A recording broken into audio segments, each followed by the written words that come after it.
म आफैलाई पनि अचम्म लाग्छ। 5 वटा अर्थमन्त्री मैले बेहोर्नु पर्यो, प्रधानमन्त्री मैले 4 वटा बेहोर्नु पर्यो। यो परिस्थितिमा एक किसिमले संविधान को नयाँ संविधान आउने, पुरानो संविधानमा मेरो नियुक्ति भए, नयाँ संविधानमा मैले काम गरेँ। अनि ती 3टा चुनाव नेपालको इतिहासमा पहिलोचोटि स्थानीय स्तरको, प्रदेशको र यो सङ्घीय चुनाव। र यस्तो परिस्थितिमा पनि केन्द्रीय ब्याङ्कलाई नेतृत्व गर्न पाएर वित्तीय स्थायित्वलाई, बडो अप्ठ्यारो परिस्थितिमा वित्तीय स्थायित्वलाई राख्दै कुनै पनि ब्याङ्क वित्तीय संस्थालाई अप्ठ्यारो नपर्ने गरी। अब नेपालमा तपाईँको अब मनोजी कि कुनै नीतिगत चेन्ज ल्याउनु पर्यो भने धेरै नै गाह्रो हुन्छ। म सायद दर्जनौं चोटि संसदमा जानु पर्यो, अर्थ समितिलाई फेस गर्नु पर्यो कि त्यो किन सब आफ्नो इन्ट्रेस्टवाला व्यक्तिहरूले गाइडेड भएपछि धेरै गाह्रो। तर त्यति बेला राष्ट्र ब्याङ्कका साथीहरूले मलाई पुरा सहयोग पनि भयो। मेरो रहर के थियो भने कमसेकम म जाने बेला 8-10 वटा ब्याङ्कहरू चाहिँ नि गरौँ कि भन्नेमा थिएँ, किन आउनै पर्छ त्यो। कुनै तपाईँ के मान्नुहोस् भन्दा यी ठुला ब्याङ्कहरू कुनै पनि हालतमा मर्ज भएर आउनै पर्छ, हुनै पर्छ। बैंकिङ सेरोफेरोका साथमा नेपाल बैंक लिमिटेड, नेपालको पहिलो bank, pioneer bank with complete banking solution. राष्ट्रिय वाणिज्य बैंक, किनकि हामीले बुझेका छौँ आफ्नो भनेको आफ्नै हुन्छ। गोर्खाज फाइनान्स लिमिटेड, नेपाल राष्ट्र बैंकबाट ग वर्गको इजाजत प्राप्त संस्था। सबैको सुरक्षा एनएलजी को इच्छा। NLG insurance company limited. Muktinath विकास बैंक, कृषि विकास बैंक, तपाई हाम्रो घर आँगनको बैंक। न्यूनतम शुल्कमा अधिकतम आर्थिक सुरक्षा। रिलायबल नेपाल लाइफ इन्स्योरेन्स, सधैँभरिलाई। सम्पूर्ण बैंक तथा वित्तीय समस्याको समाधान। बैंकिङ एन्ड फाइनान्सियल सोलुसन प्रणाली। अर्थ राजनीति सम्बन्धी खास खबरका लागि अर्थराजनीति.com।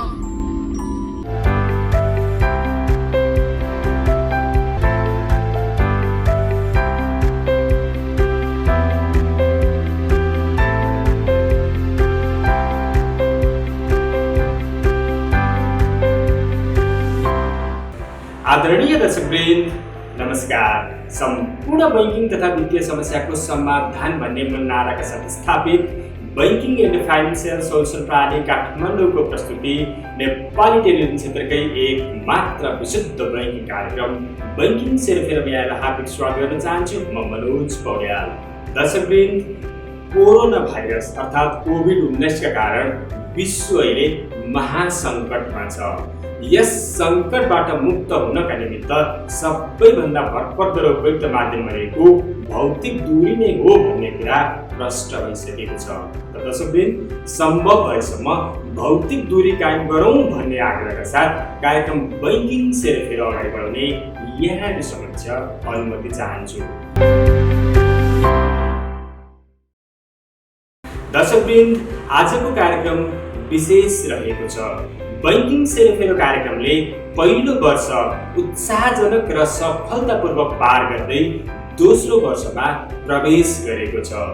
विगत 1 वर्षमा हामीलाई साथ, समर्थन, सद्भाव प्रकट गर्नुहुने आदरणीय दर्शक, विज्ञापनदाता लगायत प्रत्यक्ष वा अप्रत्यक्ष रूपमा हामीलाई यो स्थानसम्म आइपुग्नका निमित्त सहयोग गर्ने सम्पूर्ण शुभचिन्तकहरूलाई मेरो व्यक्तिगत तथा बैंकिङ सेरोफेरो टिमको तर्फबाट हार्दिक आभार प्रकट गर्न चाहन्छौँ र आगामी दिनमा पनि यस्तै साथ, समर्थन, माया र सद्भावको अपेक्षा गरेका छौँ।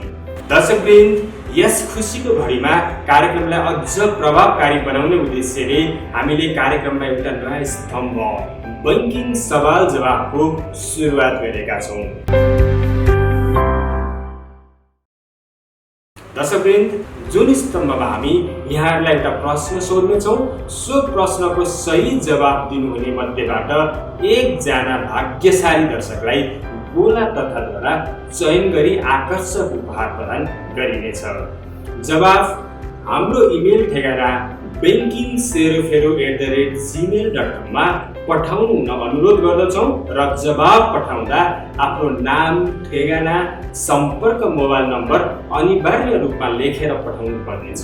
साथै यस कार्यक्रमका लागि कुनै सल्लाह, सुझाव र गुनासा भएमा सोही इमेल ठेगानामा लेखेर पठाउन समेत अनुरोध गर्दछौँ। दर्शकवृन्द, आजको कार्यक्रमको पहिलो स्तम्भ गत वर्ष प्रसारण भएका कार्यक्रमहरूमा पाल्नु भएका अतिथिज्यूहरूसँगको संक्षिप्त झलक प्रस्तुत गर्दैछौँ। त्यसपश्चात निवर्तमान गभर्नर डाक्टर चिरञ्जीवी नेपालज्यूलाई यहाँहरू समक्ष प्रस्तुत गर्दैछौँ। त आउनुहोस् गत वर्ष बैंकिङ सेरोफेरो कार्यक्रममा पाल्नु भएका अतिथिज्यूहरूसँगको संक्षिप्त झलक हेरौँ। राष्ट्र बैंकका प्रथम गभर्नर श्री हिमालय शमशेर जबरा, निवर्तमान गभर्नर डाक्टर चिरञ्जीवी नेपाल, पूर्व गभर्नर श्री गणेश बहादुर थापा, पूर्व गभर्नर श्री दिपेन्द्र बहादुर छेत्री, पूर्व गभर्नर डाक्टर तिलक बहादुर रावल, पूर्व governor Shri Satyendra Pyara Shrestha, deputy governor Shri Chintamani Siwakoti, Nepal राष्ट्र बैंकका सञ्चालक समितिका सदस्य डाक्टर सुबोध कुमार कौड, नेपाल राष्ट्र बैंकका सञ्चालक समितिका सदस्य श्री रामजी रेग्मी, नेपाल राष्ट्र बैंकका कार्यकारी निर्देशक डाक्टर गुराकर भट्ट, नेपाल राष्ट्र बैंकका पूर्व कार्यकारी निर्देशक श्री लक्ष्मी प्रपन्न निरौला, एनएमबी बैंकका अध्यक्ष श्री पवन गोल्यान, कृषि विकास बैंकका प्रमुख कार्यकारी अधिकृत श्री अनिल कुमार उपाध्याय, नेपाल बंगलादेश बैंकका प्रमुख कार्यकारी अधिकृत श्री ज्ञानेन्द्र प्रसाद ढुङ्गाना, सनराइज बैंकका प्रमुख कार्यकारी अधिकृत श्री जनक शर्मा पौड्याल, नाबिल बैंकका प्रमुख कार्यकारी अधिकृत श्री अनिल केसरी शाह, नेपाल बैंकका प्रमुख कार्यकारी अधिकृत श्री कृष्ण बहादुर अधिकारी, हिमालयन बैंकका प्रमुख कार्यकारी अधिकृत श्री अशोक शमशेर जबरा,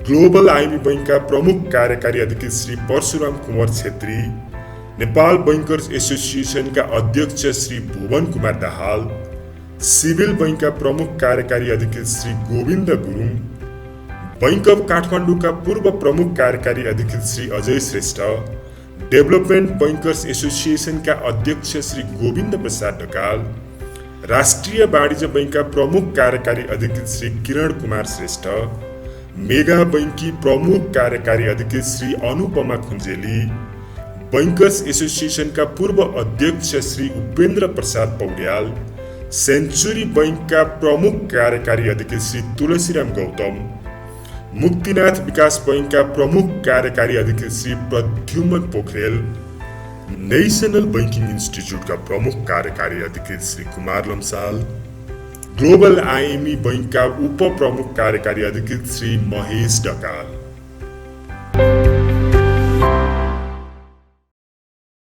दर्शकवृन्द, गत वर्ष बैंकिङ सेरोफेरो कार्यक्रममा पाल्नु भएका अतिथिज्यूहरूसँगको संक्षिप्त झलक पश्चात अबको क्रममा हामी निवर्तमान गभर्नर डाक्टर चिरञ्जीवी नेपालज्यूलाई यहाँहरू समक्ष प्रस्तुत गर्दैछौँ। त आउनुहोस् डाक्टर नेपाललाई कार्यक्रम बैंकिङ सेरोफेरोमा स्वागत गरौँ। सर नमस्ते। नमस्ते। कार्यक्रम बैंकिङ सेरोफेरोमा स्वागत छ। धन्यवाद। आरामै हुनुहुन्छ? ठिक छ। नेपाल राष्ट्र बैंकको गभर्नर पद सम्हाल्दै गर्दाको व्यस्तता, त्यस पछाडि यहाँ बिदा भइसके पछाडि इमिडिएटली फेरि लकडाउन सुरु भयो। दिनहरू कसरी बितिरहेका छन् डाक्टर साहब? यो एक किसिमले त त्यो 5 वर्षको जुन भनौँ न नेपाल राष्ट्र बैंकमा काम गर्दाखेरिको जुन एक किसिमले जुन खालको तनाव थियो, जुन एउटा जिम्मेवारी थियो, त्यो सबै जिम्मेवारी र तनावदेखि आउट हुँदाखेरि त्यसले गर्दा अलिकति रिल्याक्स त फिल हुने भयो। लकडाउनले गर्दाखेरि टोटली घरमै राखिदिए जस्तो भएको थियो मलाई सबै। त्यसले गर्दाखेरि अब यो बिचमा अब भनौँ न संसारको परिस्थिति नै फरक भएको ठ्याक्क कि आफैलाई अचम्म लाग्यो। हजुर। फेरि संयोग कस्तो भयो भन्दा म जाने बित्तिकै भूकम्प आएको थियो। ठ्याक्कै छोड्ने बेला कोरोना आइदियो। यो बिचमा अर्को महामारी। यो बिच भूकम्प भयो, भूकम्पपछि नाकाबन्दी, त्यसपछि अलिकति अर्थतन्त्रले राम्रो सेप लिन लागेको थियो। ठ्याक्क कोरोनाको चाहिँ नि आइहाल्यो। त्यसमा हाम्रो मध्य अवधि समीक्षामा राष्ट्र ब्याङ्कमा हामीले भनेका पनि छौँ यो कोरोनाले चाहिँ नि अलि स्थिति भयावह हुन सक्ने छ भनेर त्यो मध्य अवधि समीक्षामा भनिएको पनि थियो। झन् त्यो भनेको 1 महिनापछि त अब हामीले नि लकडाउन गर्नुपर्ने भयो। त्यसले गर्दाखेरि एक किसिमले भनौँ कि हिजोको दिनलाई हेर्दा रिल्याक्सको रूपमा पनि छु अहिले।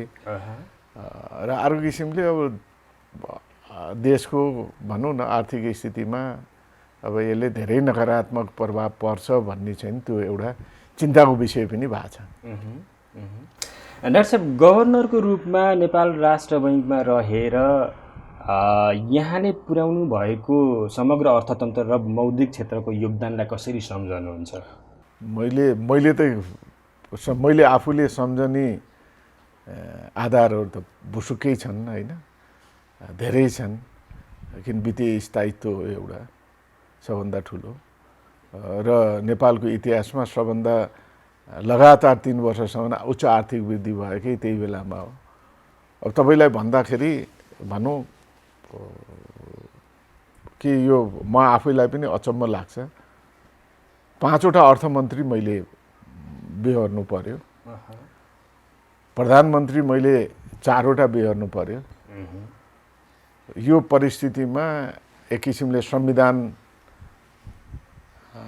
को नयाँ संविधान आउने, पुरानो संविधानमा मेरो नियुक्ति भयो, नयाँ संविधानमा मैले काम गरेँ। अनि ती 3टा चुनाव नेपालको इतिहासमा पहिलोचोटि स्थानीय स्तरको, प्रदेशको र यो सङ्घीय चुनाव। र यस्तो परिस्थितिमा पनि केन्द्रीय ब्याङ्कलाई नेतृत्व गर्न पाएर वित्तीय स्थायित्वलाई बडो अप्ठ्यारो परिस्थितिमा वित्तीय स्थायित्वलाई राख्दै कुनै पनि ब्याङ्क वित्तीय संस्थालाई अप्ठ्यारो नपर्ने गरी भनौँ न, म आउँदाखेरि 16वटा ब्याङ्क वित्तीय संस्था समस्याग्रस्त थिए। अब करिब सबै जसो सञ्चालनमा आए छोड्दा। समस्याग्रस्त भनेर एउटा शाखै हामीले खोलेका थियौँ। त्यसले गर्दाखेरि अब त्यो भूकम्पको बेलाको स्थिति, जनताको अपेक्षा, त्यसले गर्दा यी सबैलाई सम्बोधन गरेर देशको अर्थतन्त्रलाई अब आन्तरिक नेपाल राष्ट्र ब्याङ्क एक्टदेखि लिएर सबै नयाँ जुन परिमार्जित गर्दै विभिन्न ऐन कानुनहरू ब्याङ्किङ सम्बन्धीहरू यो बेलामा चाहिँ नियम विनियमहरू नयाँ लिएर आएर अब आधुनिकीकरणतिर ब्याङ्किङ सेक्टर, स्पेसली यो इलेक्ट्रोनिक ब्याङ्किङ भनौँ न, पेमेन्ट एन्ड सेटलमेन्ट डिपार्टमेन्टै नयाँ खोलेर आरटिजिएस जुन अत्यन्त गाह्रो, त्यसलाई नै सञ्चालन गरेपछि नेपालको ब्याङ्किङ सेक्टर आधुनिक युगमा लैजानलाई चाहिँ नि मैले आफूले 5 वर्षको बिचमा राष्ट्र ब्याङ्कले नेपालको ब्याङ्किङ सेक्टर आधुनिक युगमा प्रवेश गराउनलाई मेरो चाहिँ नि पूर्ण रूपमा सहयोग भएर आन्तरिक रूपमा आर्थिक विस्तार, आर्थिक वृद्धि र ब्याङ्क वित्तीय संस्थाको स्थायित्वलाई कायम गर्दै भनौँ कि आर्थिक क्रियाकलाप बढाउनतिरै मेरो योगदान भए जस्तो मैले महसुस गरेको छु। ओके डाक्टर साहब, सायद अब आउने केही दशकसम्म पनि डाक्टर नेपाललाई नेपाल राष्ट्र बैङ्कको एउटा यस्तो गभर्नर जसले चाहिँ एउटा बोल्ड डिसिजन लियो 4 गुणाले वृद्धि गर्यो भनेर सम्झिन्छन् होला जस्तो लाग्छ होइन?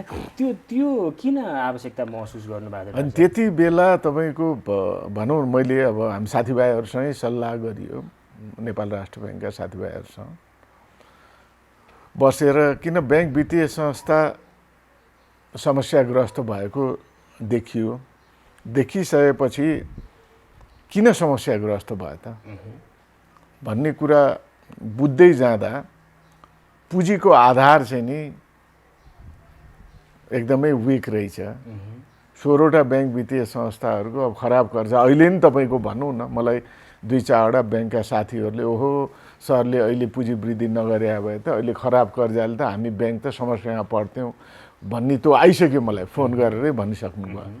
किनभने त्यसले गर्दा ब्याङ्कलाई पुँजीको आधार मजबुत बनाउनु पर्यो भन्ने दृष्टिकोण त्यति बेला नै, त्यो समस्याग्रस्त नदेखिएको भए त्यो सायद हुँदैन थियो होला। र अनि अर्को चिज, भूकम्प जाने बित्तिकै फेरि अर्थतन्त्रमा अप्ठ्यारो पर्छ कि भन्ने चाहिँ नि देखिएको हुनाले पनि ब्याङ्क वित्तीय संस्था मजबुत बनाउनुपर्छ। अरू जुन संरचनामा जति उथलपुथल भए पनि त्यसले देशको अर्थतन्त्रलाई त्यतिको असर गर्दो रहन्छ। किनभने मैले भने नि, म 5वटा अर्थमन्त्री, 4वटा प्रधानमन्त्री, यो बिचमा 2 संविधान परिवर्तन भयो, अति नियम कानुन परिवर्तन, तर केन्द्रीय ब्याङ्क समान रूपमा त्यस्तो अस्थिर परिस्थितिमा पनि मजाले आफ्नो काम गर्दै एउटा वित्तीय स्थायित्व र तिर चाहिँ नै अगाडि बढ्यो। त्यस कारणले गर्दाखेरि त्यसलाई सोच्दा नेपाली ब्याङ्कहरू अलि आधार कम भयो कि भन्ने सोच आयो र साथीभाइहरूसँग सल्लाह पनि गरियो। अरू देशहरूमा के छ, हाम्रो प्रतिस्पर्धी क्षमता कस्तो छ भन्दा अनि यो पुँजीको आधार के कहिले गरेको भने 2062मा तपाईँको 50 करोडबाट 2 अरब पुर्याउने राष्ट्र ब्याङ्कले निर्देशन दिएर रहेछ। 2072मा भनौँ न 71 को चैतमा म आउन्जेलसम्म पनि केही ब्याङ्क 8-10वटा ब्याङ्कले भनेको पुँजी पुर्याएको ठ्याक्क त्यो 2 अरब। अरूले त पुर्याउँदैन, त्यतिकै बस्यो। यसो कुनै डिमार्केसन छैन संसारमा, त यस्तो अनलिमिटेड नियमन निकाले अनलिमिटेड टाइम दिँदैन। आफूले नियमन गर्ने संस्थालाई टाइम लाइन दिन्छ, त्यसपछि अगाडि बढ्नु। त्यसपछि यसो विचार गरे यो कारण प्रतिस्पर्धी पनि हुनु पर्यो। यत्रो बेला फेरि पुँजीको जिडिपीको ग्रोथ जुन बेला 62मा तपाईँको जिडिपीको आकार चाहिँ 600 अरब थियो, म जोइन गरुन् चाहिँ 2200 अरब पुगिसकेको थियो जिडिपी। त्यति ठुलो अर्थतन्त्रको आकार भइसकेको बेलामा त्यसलाई विश्लेषण गरियो। त्यसपछि ब्याङ्क वित्तीय संस्था समस्याग्रस्त भएको स्थितिलाई हेरियो, तिनीहरूको फाइलहरू सबै हेर्दा खराब कर्जा बढेको देखियो। भनेपछि पुँजीको आधार पहिलो पुँजीको आधार, त्यसपछि ऐन नियमहरू र प्रविधितिर हामी बिस्तारै अगाडि बढ्नुपर्छ भनेपछि पुँजीको आधारलाई स्ट्रङ गरेर एउटा प्रतिस्पर्धी क्षमता ब्याङ्क वित्तीय संस्थाको बढाउनलाई अगाडि बढेको हो। त्यसपछि अनि प्रविधिमा हामीले हात हाल्यौँ, ऐन नियमहरूमा हात हाल्यौँ हैन। अब डिपार्टमेन्टै नयाँ खोल्नुपर्ने छ, त्यो पनि पेमेन्ट एन्ड सेटलमेन्ट डिपार्टमेन्टै नयाँ खोलियो। त्यसले गर्दाखेरि यो बडो सोचेर सम्झेर त्यति बेला यो स्थिति आएको। अब नेपालमा तपाईँको अब मनोजी कि कुनै नीतिगत चेन्ज ल्याउनु पर्यो भने धेरै नै गाह्रो हुन्छ। म सायद दर्जनौँ चोटि संसदमा जानु पर्यो, अर्थ समितिलाई फेस गर्नु पर्यो कि त्यो किन सब आफ्नो इन्ट्रेस्टवाला व्यक्तिहरूले गाइडेड भएपछि धेरै गाह्रो। तर त्यति बेला राष्ट्र ब्याङ्कका साथीहरूले मलाई पुरा सहयोग पनि भयो। त्यसले गर्दा अलिकति अप्ठ्यारो चाहिँ नि, सेन्ट्रल ब्याङ्क धेरै अप्ठ्यारो परिस्थितिमा 1-2 वर्ष चाहिँ नि अडेकै हो। किन भन्दा कि पुँजी वृद्धि फिर्ताले कि नै भने चाहिँ नि यो चाहिँ टाइमलाइन बढा भन्दा टाइमलाइन पनि हुँदैन, फिर्ता पनि लिन्नम भनेर राष्ट्र ब्याङ्कले भनेपछि यो चाहिँ नि टाइमली तपाईँको पुँजी वृद्धि पनि भयो, जसले गर्दा ब्याङ्क अहिले मजबुत छन्, जसले गर्दा उनीहरूलाई हामी सिद्धिन्छौँ भन्नेमा छैन। भोलि खराब कर्जा अलिकति बढी भए पनि कुनै ब्याङ्कहरू समस्यामा आउलान् जस्तो चाहिँ नि अहिलेको स्थितिमा चाहिँ म देख्दिनँ। नरसाब, जुन पुँजी वृद्धिको निर्णय लगतै नेपाल राष्ट्र ब्याङ्कले फेरि बिग मर्जरको नीति अवलम्बन गर्यो, त्यो पनि एकदम स्ट्रेस दिएर, यो फेरि किन आवश्यकता? अनि यो तपाईँको के भयो भन्दा यसलाई पुँजी वृद्धि गरिसकेपछि अब त्यो ठ्याक्कै टाइम मेरो कार्यकालमा तपाईँको पुँजी वृद्धि एउटा त्यो गरौँ र त्यो 5 वर्षको बिचमा पुँजी वृद्धि 2 वर्ष 3 वर्ष त्यसपछिको सिचुएसन हेरेर हो। खास यो आउने कारण चाहिँ एउटै छ।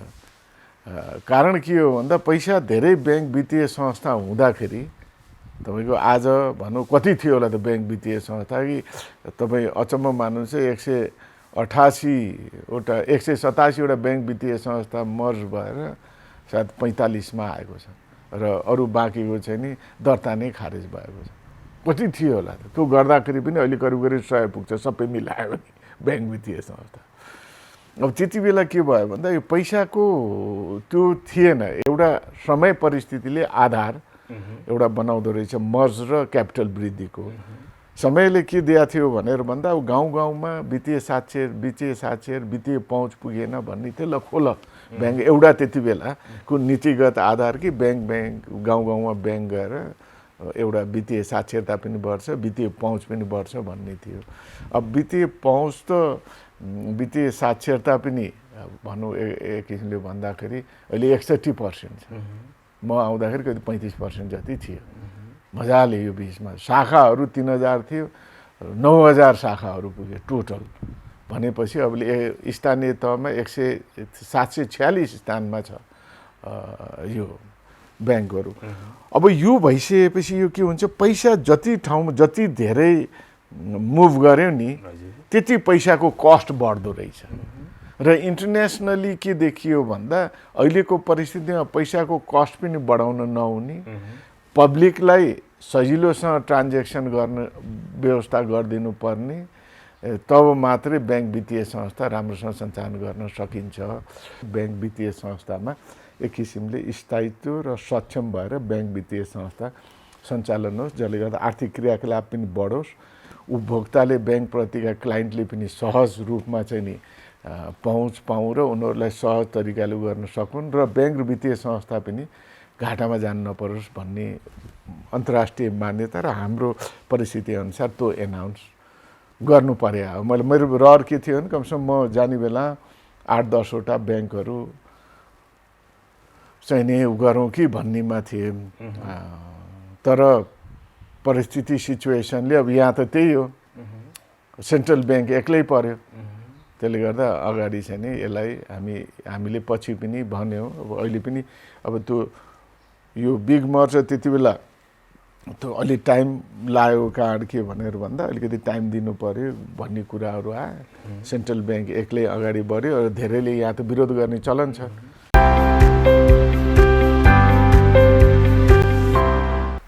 डाक्टर साहब, पुँजी वृद्धि होस् अथवा बिग मर्जर, अल्टिमेट उद्देश्य भनेको सङ्ख्या घटाउने नै थियो होइन सर? भने पछाडि समग्रमा बुझ्दाखेरि नेपालका बैङ्किङ क्षेत्रमा चाहिँ सङ्ख्या धेरै नै सबैभन्दा ठुलो समस्या हो होइन? त्यो समय यो के हुँदो रहेछ तपाईँको भन्दा ब्याङ्क तथा वित्तीय संस्था कुन परिवेशमा सुरु भएछन्, लाइसेन्स कस्तो परिवेशमा दिया हो, त्यो देशको आर्थिक सामाजिक भौगोलिक स्थिति कस्तो छ, त्यसलाई हेरेर ब्याङ्क तथा वित्तीय संस्थाको आर्थिक क्रियाकलाप कुन रूपमा बढेको छ, यी तमाम इन्डिकेटरहरूलाई हेरेर ब्याङ्क वित्तीय संस्थाको लाइसेन्स दिएको हुन्छ जहाँ पनि केन्द्रीय ब्याङ्कले। हाम्रो पनि अब विकटताको आधारलाई हेरेर होइन, अब सरकारको सामाजिक दायित्व हेरेर, अब वित्तीय पहुँचलाई हेरेर, वित्तीय साक्षरता हेरेर होइन, त्यसपछि अब यो झन् सङ्घीयता आइसकेपछि विभिन्न भनौँ कि आइसकेपछि विभिन्न गाउँ र कुना काप्चामा ब्याङ्क पुर्याउनु पर्ने स्थिति कसरी पुर्याउने भन्ने, किन भन्दा अब यी धेरै ब्याङ्कहरू हुँदा बरु ब्याङ्क पुर्याउनु पुँजीको आकार ठुलो भयो, इकोनोमिक अफ स्केल पनि ठुलो भयो। त्यसले गर्दा अब समस्या भएन, जुन ब्याङ्क पनि जहाँ पनि जान्छ। त्यस कारणले गर्दा ब्याङ्कको अबको स्थिति भनेको वित्तीय साक्षरता पनि राम्रो बढेको छ, ब्याङ्कको पहुँच पनि पुगेको छ। त्यसले गर्दा अब घटाउँदा ठिक हुन्छ भनेर बेला बेलामा आफ्नो पोलिसी र नीतिमा चाहिँ नि केन्द्रीय ब्याङ्कले संसारभरि नै परिमार्जित गरेर चेन्ज गर्दै गरे हुन्छ। मलेसिया त्यत्रो ठुलो अर्थतन्त्रमा पनि कतिवटा छन् र ब्याङ्कहरू, ठुला ब्याङ्क भने 10-12वटा होइन। त्यसले हामी कहाँ त ठुला ब्याङ्क भनेकै अहिले 27वटा छन् होइन। कमसेकम तिनीहरू पनि अब हाम्रो आधार अनुसार कमसेकम 12-15वटामा आइदियो भने चाहिँ नि, किन आउनै पर्छ त्यो। कुनै तपाईँ के मान्नुहोस् भन्दा यी ठुला ब्याङ्कहरू कुनै पनि हालतमा मर्ज भएर आउनै पर्छ, हुनै पर्छ। जसले गर्दाखेरि उनीहरूलाई कारण के हो भन्दा मैले केन्द्रीय ब्याङ्कले भन्ने होइन, परिस्थितिले के परिस्थिति भनेर भन्दा अब आइटी सफ्टवेयर त एकदमै महँगो भयो, हाई कस्टली छ, उनीहरूलाई नाफा पनि चाहिएको छ।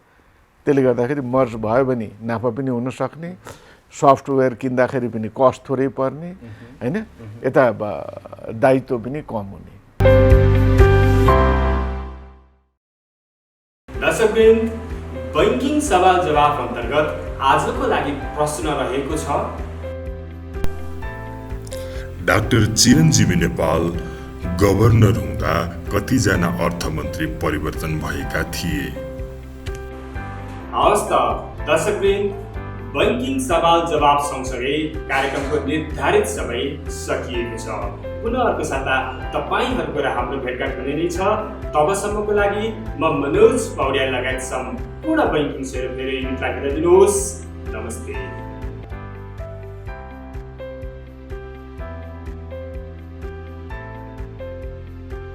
सबै उद्योग व्यवसायलाई हुँदैन, सर्टेन मैले भने नि एसएमइज लगायत पर्यटन क्षेत्रका उद्योगहरूलाई चाहिँ नि अलिक बढी नै लिभरेज दिनुपर्छ। यी सेक्टरलाई अलिकति टार्गेट गरेर चाहिँ नि पोलिसी, मोनेटरी पोलिसीमा लिएर आउने। अनि अर्को चिज चाहिँ नि पुनर्कर्जाको चाहिँ नि परिभाषित रूपमा अब सेक्टरहरू 2-4वटा थप्नुपर्ने जस्तो पनि मैले देख्छु। बैंकिङ सेरोफेरोका साथमा नेपाल बैंक लिमिटेड, नेपालको पहिलो bank, pioneer bank with complete banking solution. राष्ट्रिय वाणिज्य ब्याङ्क, किनकि हामीले बुझेका छौँ आफ्नो भनेको आफ्नै हुन्छ। गोर्खाज फाइनान्स लिमिटेड, नेपाल राष्ट्र बैंकबाट ग वर्गको इजाजत प्राप्त संस्था। सबैको सुरक्षा एनएलजी को इच्छा, NLG insurance company limited. Muktinath विकास ब्याङ्क, कृषि विकास बैंक, तपाईँ हाम्रो घर आँगनको ब्याङ्क। न्यूनतम शुल्कमा अधिकतम आर्थिक सुरक्षा, रिलायबल नेपाल लाइफ इन्स्योरेन्स, सधैँभरिलाई। अर्थ राजनीति सम्बन्धी खास खबरका लागि अर्थराजनीति.com